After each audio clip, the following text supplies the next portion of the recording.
జగిత్యాల జిల్లాలో నిన్నటి నుంచి భారీ వర్షం కురుస్తోంది. భారీ వర్షాల కారణంగా పలు ప్రాంతాలకు రాకపోకలు నిలిచిపోయాయి. ఉదయం నుంచి ప్రజలు ఇళ్లకే పరిమితమయ్యారు.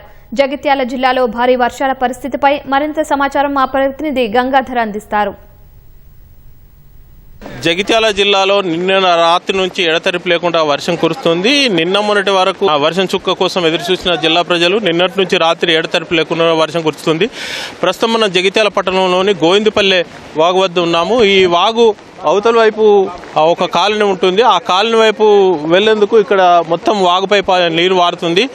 దీంతో పాటు జగిత్యాల జిల్లాను పరిశీలిస్తే జాతీయ రహదారి అనంతరము వాగుపై పొంగి పొర్లుతుంది. అటు ధర్మపురి ఆక్సాయిపల్లి వాగుపై పొంగి పొర్లడంతో రాకపోకలు నిలిచిపోయాయి.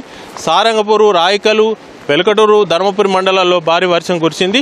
ప్రస్తుతం ఇక్కడ కొంతమంది ఉన్నారు, వీళ్ళని అడిగి తెలుసుకుందాం. ఏంటిది, ఎప్పటి నుంచి కురుస్తుంది వర్షం? ఇక్కడ అటు చేరుస్తున్నాం మనుషులని, బాగా ఇబ్బంది అవుతుంది. బాగా అంటే బాగా వరదలు వస్తున్నాయి. ఇంతకుముందు ఇంత లేదు, కాకపోతే ఇప్పుడు బాగా అయింది.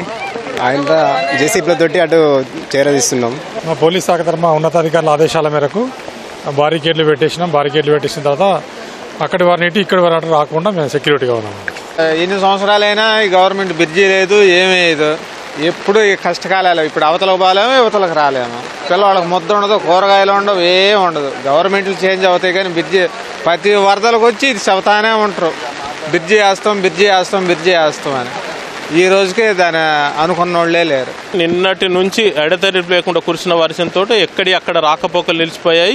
దాదాపు చాలా గ్రామాలకు రాకపోకలు నిలిచిపోయి అటు మెటిపల్లి కానీ, ఇటు రాయికల్ కానీ, కొరుట్ల కానీ అన్ని ప్రాంతాల్లోనూ భారీ వర్షం కురుస్తుంది. దీంతో కొన్ని గ్రామాలకు లోలోలు వంతెనలతోటి వరద నీరు పారడంతో రాకపోకలు నిలిచిపోయాయి. ఇది జగిత్యాల జిల్లాలోని పరిస్థితి. గంగాధర్, ఈటీవీ తెలంగాణ, జగిత్యాల.